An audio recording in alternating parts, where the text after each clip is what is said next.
మన 144 టీవీలో వ్యాపార వాణిజ్య ప్రకటనల కొరకు సంప్రదించండి 9246891116. నమస్తే, welcome to 144 TV career guidance. ఈరోజు మనం తెలుసుకోబోయే టాపిక్ ఎంపీసీ తర్వాత అసలు ఏం చేయాలి. ఒక్క బీటెక్ మాత్రమే ఉందా ఆప్షన్, లేదా అసలు ఎంపీసీ స్టూడెంట్స్కి ఉన్నటువంటి కెరీర్ ఆప్షన్స్ ఏంటి, అసలు ఎలా వెళ్ళాలి ఆ రూట్లోకి అన్న దాని మీద తెలుసుకుందాము. ఈరోజు మనతో పాటు ఉన్నారు పావన శ్రీకాంత్ రెడ్డి గారు. నమస్తే సార్. నమస్తే. Welcome to 144 TV career guidance program. Thank you sir, ఈరోజు మాకు ఎంపీసీ తర్వాత వాట్స్ నెక్స్ట్, అసలు ఎటువంటి కెరీర్ గైడెన్స్, ఎటువంటి కెరీర్ ఆప్షన్స్ తీసుకోవాలి ఏంటి అని ఒకసారి మా వ్యూవర్స్కి ఒకసారి చెప్పండి సార్. తప్పకుండా మేడం. ఎంపీసీ తర్వాత జనరల్గా అందరూ ఇంజనీరింగ్ కోసం ఎంపీసీ చేస్తారు, కానీ ఎంపీసీ తర్వాత ఏ స్ట్రీమ్ అన్నా తీసుకోవచ్చు, దాంట్లో రెస్ట్రిక్షన్ ఏం లేదు.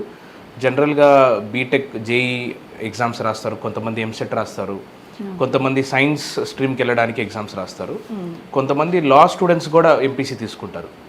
సో లా క్లాట్ రాయడానికి కూడా ఎంపీసీ ఎలిజిబిలిటీ.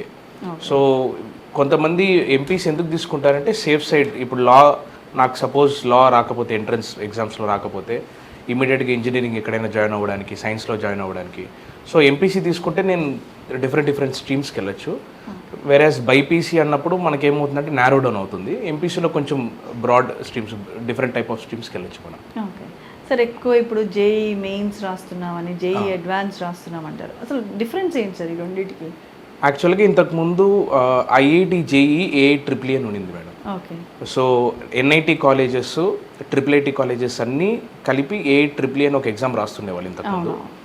తర్వాత ఐఐటీస్ అన్నీ వాళ్ళు ఐఐటి జేఈ కండక్ట్ చేసేవాళ్ళు. సో ఎన్టీఏ ఏం చేసిందంటే ఇప్పుడు ఈ ఏఐట్రిపుల్ని ఐఐటి జేఈని కలిపి జేఈ మెయిన్స్, జేఈ అడ్వాన్స్గా కండక్ట్ చేస్తుంది అనమాట. జేఈ మెయిన్స్ అంటే ఎన్ఐటి ఐఐటీస్, జిఎఫ్టిఎస్ వస్తాయి. ఇక్కడ ఐఐటి ఇప్పుడు జేఈ అడ్వాన్స్ వచ్చి ఐఐటీస్కి ఇంకా ఐజరు, కొన్ని ఐఏఎస్టీ అట్లాంటి కాలేజెస్ ఉన్నాయి, అంటే టాప్ కాలేజెస్ ఉన్నాయి అనమాట. సో ఇవన్నీ BTech colleges. Sir, after MPC రాస్తే ఎంసెట్ రాస్తారు, లేకపోతే నేను అన్నట్టు ఇప్పుడు జేఈ రాస్తున్నారు, అప్పుడైతే ట్రిపుల్ రాసేవాళ్ళు. సో ఈ రెండు మాత్రమే ఉన్నాయా ఆప్షన్స్ కాంపిటేటివ్ ఎగ్జామ్స్, లేదా ఇంకేమన్నా ఉన్నాయా? లేదు మేడం, చాలా. ఇప్పుడు జనరల్గా ఇప్పుడు ఐఐటి అడ్వాన్స్లోనే ఓన్లీ బీటెక్ కాలేజెస్ కాకుండా కొన్ని సైన్స్ కాలేజెస్ కూడా ఉన్నాయి. ఇప్పుడు అందరు జనరల్గా ఎంపీసీ తర్వాత ఇంజనీరింగ్ చేస్తేనే కెరియర్ బాగుంటుంది, ఇంజనీరింగ్లో ఈ పర్టికులర్ స్ట్రీమ్ చేస్తేనే కెరియర్ బాగుంటుంది అని చెప్పి అదొక థాట్లో ఉండిపోయారు. సో ఎంపీసీ తర్వాత బీటెక్కే కాకుండా సైన్స్ స్ట్రీమ్స్ కూడా ఉన్నాయి, చాలా మంచి కాలేజెస్ ఉన్నాయి, ఇండియాలోనే టాప్ కాలేజెస్ ఉన్నాయి, ఐఐటికి ఈక్వల్ కాలేజెస్ ఉన్నాయి. ఐఏఎస్సిఆర్ అంటారు, అదే జేఈ అడ్వాన్స్ కిందనే వస్తుంది అది కూడా. అది కాకుండా ఎన్ఐఎస్సిఆర్ అని ఒకటి ఉంది, యుఎండిఐ అని ఒకటి ఉంది, దానికి ఒక నెక్స్ట్ ఎగ్జామ్ అని ఒకటి ఉంది. సో మనం జేఈ మెయిన్స్ రాయొచ్చు, జేఈ అడ్వాన్స్ రాయొచ్చు, నెక్స్ట్ ఎగ్జామ్ అని ఒకటి ఉంది. సెంట్రల్ యూనివర్సిటీస్ అన్ని కలిపి ఒక ఎగ్జామ్ కండక్ట్ చేస్తుంది. ఎన్టీఏ ఇంకొక ఎగ్జామ్ కూడా కండక్ట్ చేస్తుంది, అది సియూటీ అంటాం దాన్ని, సెంట్రల్ యూనివర్సిటీ ఎంట్రన్స్ టెస్ట్ అంటాం. సో ఆ సెంట్రల్ యూనివర్సిటీ ఎంట్రన్స్ టెస్ట్ రాస్తే బీఎస్సీకి కానీ ఎట్లాంటి సైన్స్ స్ట్రీమ్ అన్న యూనివర్సిటీలో మనకు సైన్స్ ఆర్ట్స్ స్ట్రీమ్కి సంబంధించిన ఎట్లాంటి ఎగ్జామ్ అయినా రాసుకోవచ్చు. సో ఎంపీసీ చేసే వాళ్ళు బీటెక్కే కాదు, సైన్స్ స్ట్రీమ్స్కి వెళ్ళొచ్చు, ఆర్ట్స్ స్ట్రీమ్స్కి వెళ్ళొచ్చు, లా స్ట్రీమ్స్ కూడా వెళ్ళచ్చు. మోస్ట్ ఆఫ్ దెమ్ వచ్చేసి బీటెక్ చూస్ చేసుకుంటారు సార్. నెంబర్ ఆఫ్ కాలేజ్లో కూడా బీటెక్లో కూడా సిఎస్సి డిపార్ట్మెంట్నే చూస్ చేసుకుంటారు. Why they choose most of them CSC sir? Madam, ఇంతకుముందు మన టైంలో ఏం జరిగేదంటే ట్రిపుల్ఈకి, ఈసీకి వాటికి కూడా ప్రిఫరెన్స్ ఇచ్చేవాళ్ళు, ఓన్లీ కంప్యూటర్ సైన్స్ ఒకటే కాకుండా. ఈ మధ్య కంప్యూటర్ సైన్స్కి డెఫినెట్గా నెంబర్ ఆఫ్ జాబ్స్ పెరిగాయి.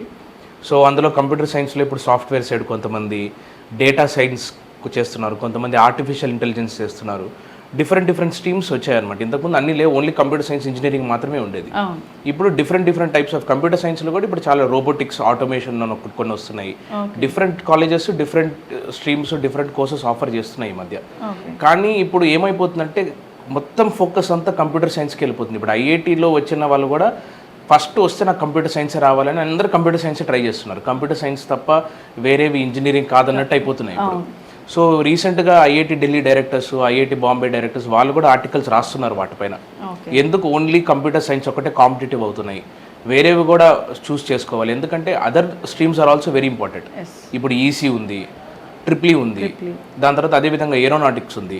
ఇండియా ఇంతకు ముందు లాగలేదు, ఇండియాలో ఇప్పుడు మ్యానుఫ్యాక్చరింగ్ సెక్టర్ పెరుగుతుంది, సేమ్ అదేవిధంగా డిఫెన్స్ సెక్టర్ పెరుగుతుంది. సో ఏరోనాటిక్స్ కూడా ఇంపార్టెంటే. సో ప్రతి స్ట్రీమ్ ఇంపార్టెంట్ అయిపోతుంది. ఇప్పుడు ఎనర్జీ ఫిజిక్స్ అని కొత్తగా వస్తుంది, ఇప్పుడు renewable energy, non renewable energy, different types of courses ఉన్నాయి. అది చాలామందికి తెలియట్లేదు. అవేర్నెస్ లేదు. అందరూ ఏమనుకుంటున్నారంటే ఇంజనీరింగ్ అంటే జాబ్స్ వచ్చేది కంప్యూటర్ సైన్స్లో మాత్రమే ఉంటుంది. గైడెన్స్ ఇచ్చేవాళ్ళు లేదు. నేను ఇంతకుముందు ప్రీవియస్ వీడియోలో కూడా చెప్పిన గైడెన్స్ ఇచ్చేవాళ్ళు పేరెంట్సే. ఆ పేరెంట్స్కి ఇంతకుముందు ఆ జనరేషన్లో కంప్యూటర్ సైన్స్ ఒకటే ఉండేది కాబట్టి అందరూ కంప్యూటర్ సైన్స్ అనుకుంటున్నారు. కంప్యూటర్ సైన్స్ కాకుండా వేరే స్ట్రీమ్స్ కూడా వెల్ డిజైన్డ్ కోర్సెస్ బాగున్నాయి. అంటే ప్లేస్మెంట్స్ వచ్చే కోర్సెస్ కూడా చాలా ఉన్నాయి. మంచి ప్లేస్మెంట్స్ వచ్చే కోర్సెస్ ఉన్నాయి. స్కోప్ ఉండే కోర్సెస్ కూడా చాలా ఉన్నాయి. ఇది స్టూడెంట్స్కి తెలియదు అంతే. తెలిస్తే చాలా ఇంట్రెస్టింగ్ కోర్సెస్ కూడా ఉన్నాయి ఎంపీసీ తర్వాత చేయాల్సినవి. ఓకే సార్, ఇప్పుడు మీరు అన్నట్టు సిఎస్సి కాదు మిగిలిన గ్రూప్స్ కూడా తీసుకుంటున్నారు. కొంతమంది ట్రిప్లీ చూస్ చేసుకుంటున్నారు, ఈసీ అని, మెకానికల్, ఇవన్నీ చూస్ చేసుకున్నాం. But finally they are coming into the software field.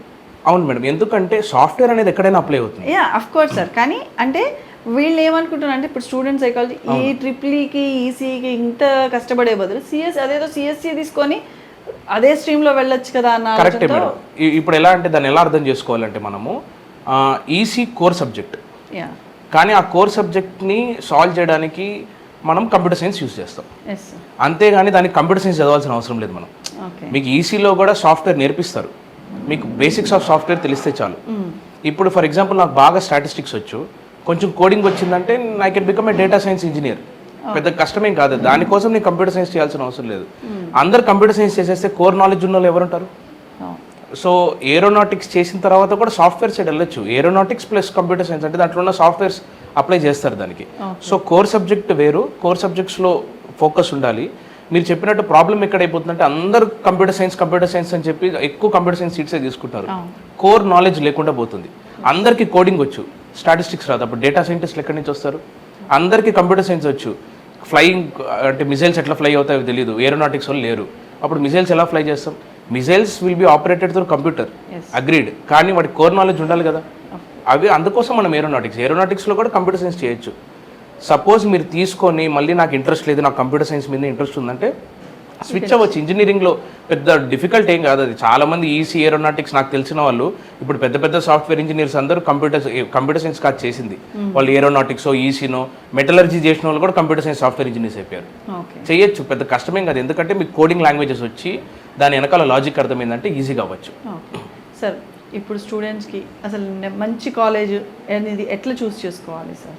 Ma'am ఇప్పుడు జేఈ అడ్వాన్స్ కింద వచ్చే కాలేజెస్ అన్నీ మంచి కాలేజెస్. దాంట్లో బీటెక్ కాలేజెస్ ఉన్నాయి, సైన్స్ కాలేజెస్ కూడా ఉన్నాయి, అదేవిధంగా స్పేస్ సైన్స్ కాలేజెస్ కూడా ఉన్నాయి. సో అవన్నీ టాప్ కాలేజెస్. అవి రావడం కష్టము, చాలా కాంపిటేటివ్ ఉంటుంది.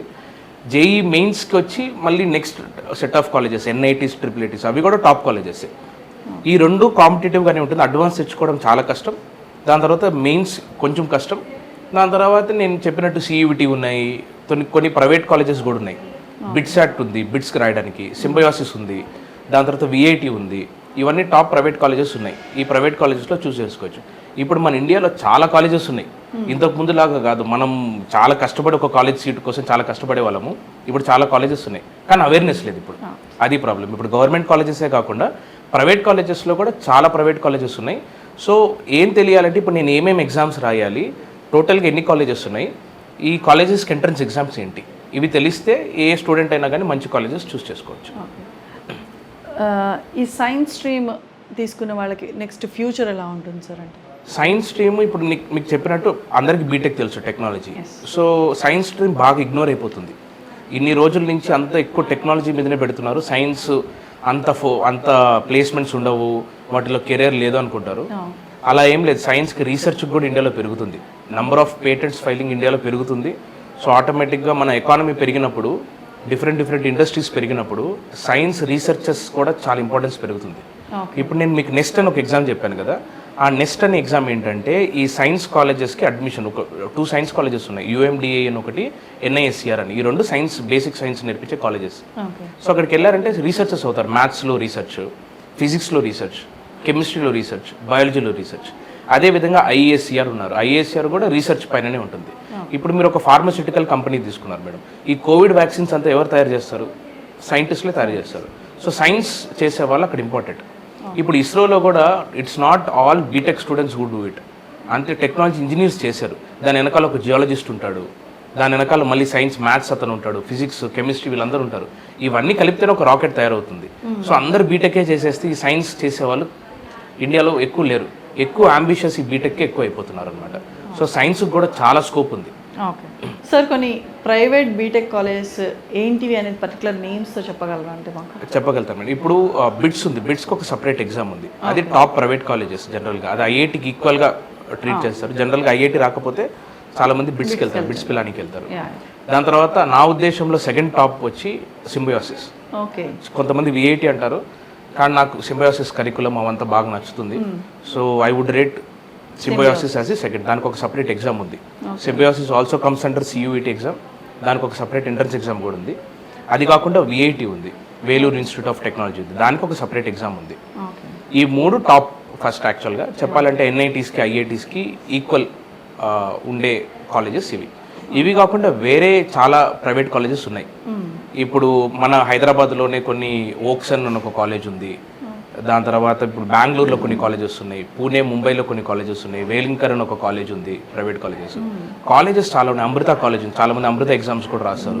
అమృత కోయంబత్తూరు ఉంది, అమృత బెంగళూరు ఉంది, దాని తర్వాత అమృత పూరి ఉంది. చాలా బ్రాంచెస్ ఉన్నాయి అమృత కాలేజెస్ కూడా. సో ఇలాంటి ప్రైవేట్ కాలేజెస్ లిస్ట్ ఉన్నాయి, ఒక 10 టైప్స్ ఆఫ్ లిస్ట్ ఉన్నాయి. టాప్ అయితే బిట్స్ ఒకటి ఫస్ట్, సెకండ్ వచ్చి మీకు సింబయోసిస్, థర్డ్ విఐటి, ఫోర్త్ అమృత. ఈ 4 చాలా మంది రాస్తారు. Equal to NITs IITs treat చేస్తారు ఈ 4 private colleges. Okay, any research colleges గురించి ఏమైనా చెప్తారా సార్? రీసెర్చ్ కాలేజెస్ నేను చెప్పినట్టు ఫస్ట్ వచ్చి ఐఐటి అడ్వాన్స్ రాస్తే మీకు Indian institute of science IAC ఒకటి, అదే టాప్ ఇండియాలో సైన్స్ కాలేజెస్. మీకు ఇండియాలోనే కాదు వరల్డ్లోనే టాప్ అది, ఇండియన్ ఇన్స్టిట్యూట్ ఆఫ్ సైన్సెస్. దాని తర్వాత ఐఏఎస్ఆర్ ఉంది. ఐఏఎస్ఆర్ సెవెరల్ ప్లేసెస్లో ఉంది. త్రివేంద్రంలో ఒకటి ఉంది, భోపాల్లో ఉంది, మొహాలీలో ఉంది. ఐఐటీస్ ఎలా అయితే ఉన్నాయో ఐజర్, దీన్ని ఐజర్ అంటారు, ఐజర్ కాలేజెస్ కూడా చాలా ఉన్నాయి, ఐఏసిఆర్ కాలేజెస్ కూడా. ఇవి కాకుండా ఎన్ఐఎస్ఆర్ నెక్స్ట్ చెప్పారు కదా, నెక్స్ట్ ఐజ్ ఇంకొక బ్యూటిఫుల్ కాలేజెస్ ఉన్నాయి. ఐఎస్ఐ అండ్ సిఎంఐ అని చాలా మందికి తెలియదు ఆ కాలేజెస్ గురించి. ఇండియన్ స్టాటిస్టికల్ ఇన్స్టిట్యూట్ అని కోల్కతాలో ఒకటి ఉంది. అదేవిధంగా చెన్నై మ్యాథమెటికల్ ఇన్స్టిట్యూట్ అని సిఎంఐ అని చెన్నైలో ఒకటి ఉంది. చాలా మంచి ఇన్స్టిట్యూట్స్ ఇవి. దాని స్టాండర్డ్స్ ఐఐటి కన్నా ఐఐటి ఈక్వల్ స్టాండర్డ్స్ దానికి. సో ఐఐటి బాంబేలో సీట్ వస్తే ఐఎస్ఐలో వచ్చినట్టంత. సో అంత స్టాండర్డ్ అనమాట, చాలా మందికి తెలియదు అది. ఇండియన్ స్టాటిస్టికల్ ఇన్స్టిట్యూట్ అంటే కోల్కతాలో అది ఎంట్రన్స్ ఎగ్జామ్ కూడా చాలా డిఫికల్ట్. అది ఓన్లీ ఐఐటి అడ్వాన్స్ ప్రిపరేషన్ సరిపోదు, దానికి ఒక సపరేట్ ప్రిపరేషన్ కావాలి. సో 8th, 9th, 10th మనం ఒలింపియాడ్ ప్రిపరేషన్ అని చేస్తాం. సో అదే ఇంటర్మీడియట్లో కూడా చేస్తాం, maths olympiad. So maths olympiad టైపే ఈ ఐఎస్ఐ కూడా ఉంటుంది. సో కొంచెం హై లెవెల్ మ్యాథమెటిక్స్ ఉంటుంది, ఓన్లీ మ్యాథ్స్ ఒకటి టెస్ట్ చేస్తారు. అదేవిధంగా సిఎంఐ ఉంటుంది, చెన్నై మ్యాథమెటికల్ ఇన్స్టిట్యూట్, అది కూడా ఐఎస్ఐ లాగానే. ఇవి తెలియదు చాలా మందికి, అవేర్నెస్ లేక చేస్తారు, కానీ చాలా హైలీ కాంపిటేటివ్ కోర్సెస్ ఇవి. అక్కడ మీకు స్టాటిస్టిక్స్ మీద రీసెర్చ్ ఉంటుంది, మ్యాథమెటిక్స్ మీద రీసెర్చ్ ఉంటుంది. ISI is a organization which help Indian government also in the statistical survey. అంత టాప్ లెవెల్ ఆర్గనైజేషన్ అది. సో అక్కడ కెరియర్ చేసుకున్న చాలా మంచి ఆప్షన్ అది. సార్, ఇప్పుడు ఫైనల్ క్వశ్చన్, మీరు మరి మీ దగ్గరకు వచ్చే స్టూడెంట్స్కి, పేరెంట్స్కి ఇటువంటి గైడెన్స్ ప్రొవైడ్ చేస్తారా? మేము మా కాలేజ్ సంకల్ప్ స్పెషాలిటీయే మేము అట్లాంటి గైడెన్స్ వాళ్ళకి ప్రొవైడ్ చేస్తామన్నమాట. మేము ఓన్లీ జేఈ అడ్వాన్స్ చదివి వాళ్ళ జస్ట్ ఓన్లీ మాత్రమే పబ్లిష్ చేసుకోవాలని మాకేం లేదు. ఎందుకంటే ఒక్కొక్క స్టూడెంట్ ఒక్కొక్క టైప్లో ఉంటారు. Everybody has their own talent. కొంతమంది రీసెర్చ్కి సూట్ అవుతారు, కొంతమంది టెక్నాలజీకి సూట్ అవుతారు. టెక్నాలజీలో కూడా కొంతమంది కంప్యూటర్ సైన్స్ లాంటివి, కొంతమంది మ్యానుఫ్యాక్చరింగ్కి వాటికి సూట్ అవుతారు. So we will identify and we will guide them. మేము ఫోర్స్ ఏం చేయం వాళ్ళని, ఫస్ట్ గైడెన్స్ ఇస్తాం. మీకు ఇప్పుడు ఎలా చెప్పానో, నేను అన్ని కాలేజెస్ ఫ్యాకల్టీ ఏం చెప్తుంటే అన్ని ఇవి కాలేజెస్ ఉన్నాయి, ఇవి ఎంట్రన్స్ ఎగ్జామ్స్ ఉన్నాయి. ఆ ఎంట్రన్స్ ఎగ్జామ్స్ అన్నిటికీ కోచింగ్ ఇచ్చే బాధ్యత మాది. మీరు అది ప్రిపేర్ అయ్యి అవ్వాలి అనుకుంటే మన దగ్గర ఫర్ ఎగ్జాంపుల్ లాస్ట్ 4-5 years తీసుకుంటే 1 or 2 members నేవీ దానికి కూడా వెళ్ళున్నారు, మర్చెంట్ నేవీ దానికి కూడా వెళ్ళున్నారు. మర్చెంట్ నేవీకి కూడా ఒక సపరేట్ ఎగ్జామ్ ఉంది. ఐఐటి జేఈ అడ్వాన్స్ ఎలా ఉందో మర్చెంట్ నేవీకి కూడా ఉంది. మన స్టూడెంట్స్ దానికి కూడా సెలెక్ట్ అయిన వాళ్ళు ఉన్నారు, యానిమేషన్కి కూడా సెలెక్ట్ అయిన వాళ్ళు ఉన్నారు. అసలు డిఫరెంట్ స్ట్రీమ్స్ మన సంకల్ప్ కాలేజ్ నుంచి అసలు మీరు ఊహించుకునే స్ట్రీమ్స్కి వెళ్ళి ఉంటారు అందరూ. ఓన్లీ జేఈ అడ్వాన్స్ మీరు చూసే హోర్డింగ్స్లో అంతా మీరు చూసారంటే జేఈ అడ్వాన్స్ మెయిన్సే కదా, మీకు అన్నీ కనపడతాయి ఇక్కడ. నీట్లో స్కోర్ చేసిన వాళ్ళు ఉన్నారు, మర్చెంట్ నేవీలో స్కోర్ చేసిన వాళ్ళు ఉన్నారు, సియూటీలో స్కోర్ చేసిన వాళ్ళు ఉన్నారు, అన్ని డిఫరెంట్ ఎగ్జామ్స్లో స్కోర్ చేసి ర్యాంక్ తెచ్చుకున్న వాళ్ళు ఉన్నారు సంకల్ప్ కాలేజ్. అంటే ఇప్పుడు ఉన్న సిచ్యువేషన్స్ అంటే టెక్నాలజీ అంటే స్టూడెంట్కే తెలిసిపోతుంది నెక్స్ట్ వాట్ నేను ఏది చేయాలి, ఏంటి అసలు ఏది తీసుకుంటే బాగుంటుంది అనేది. అంటే ఇప్పుడు గూగుల్ అని చెప్పేస్తుంది, ఇప్పుడు పేరెంట్స్ కన్నా ఎక్కువ గూగుల్ ఎక్కువైపోయింది అన్నమాట. సో ఈవెన్ అంటే ఇటువంటి క్లాసెస్లో వింటారంటారా, లేకపోతే వాళ్ళు దాని మీద రీసెర్చ్ చేస్తున్నారు ఇంకా స్టూడెంట్స్ అట్లా? చాలా మంచి క్వశ్చన్ మేడం, నేను కూడా ఇది చాలా ఫేస్ అవుతుంటాను డే టు డే. ఏమవుతుందంటే మనం చెప్తాం చెప్పిన తర్వాత వాడు మళ్ళీ గూగుల్లోకి వెళ్ళి స్టూడెంట్ సెర్చ్ చేసుకుని వచ్చి మనకి చెప్తాడు ఇదని. ఎందుకంటే అప్పుడప్పుడు అదేమవుతుందంటే పెద్ద ప్రాబ్లం అయిపోతుంది అది. కొన్ని మనకు ఈ ఎక్స్పీరియన్స్ ద్వారా తెలుసుంటుంది. అవును సార్. ఆ గూగుల్లో నాకు ఫర్ ఎగ్జాంపుల్ నా కాలేజ్ నచ్చలేదు, నేను ఏదో బ్యాడ్ రివ్యూ రాసేస్తాను ఆ కాలేజ్ గురించి. ఇంకా ఆ బ్యాడ్ రివ్యూ చదివి సార్ ఈ కాలేజ్ మంచిది కాదంట అంటారు. ఓకే. అర్థమైంది. ఫర్ ఎగ్జాంపుల్ అమృత కాలేజ్ ఉంది, అమృత కాలేజ్ స్ట్రిక్ట్, నేను వెళ్ళను ఎందుకంటే నాన్ వెజ్ కూడా అలౌ చేయరు, అక్కడ గేట్లు మూసేస్తారు. ఇలాంటి మిస్కన్సెప్షన్స్ ఎక్కువ అనమాట. కానీ చాలా మంచి కాలేజ్ అది, అట్లా ఏం లేదు. వీళ్ళు మీ గూగుల్లో రాసినంత స్ట్రిక్ట్ ఏమి ఉండదు అమృత కాలేజ్ అక్కడ. సో స్టూడెంట్స్ అలా రాసేది ఎందుకంటే చదివే వాళ్ళందరూ ఏం చేస్తారంటే నాకు ఏదైనా ఒక నెగిటివ్ ఫీలింగ్ ఉందంటే నేను వెళ్ళి రాస్తాను. అదే పాజిటివ్ ఫీలింగ్ ఉన్నాడు అదొక బాధ్యతగా తీసుకుని వెళ్ళి రివ్యూ రాయడు కదా. సో ఈ రివ్యూస్ ఫీడ్బ్యాక్ చూసి అది ఒక అందుకు మంచిదే, ఇంకొక అందుకు అది చెడ్డది కూడా.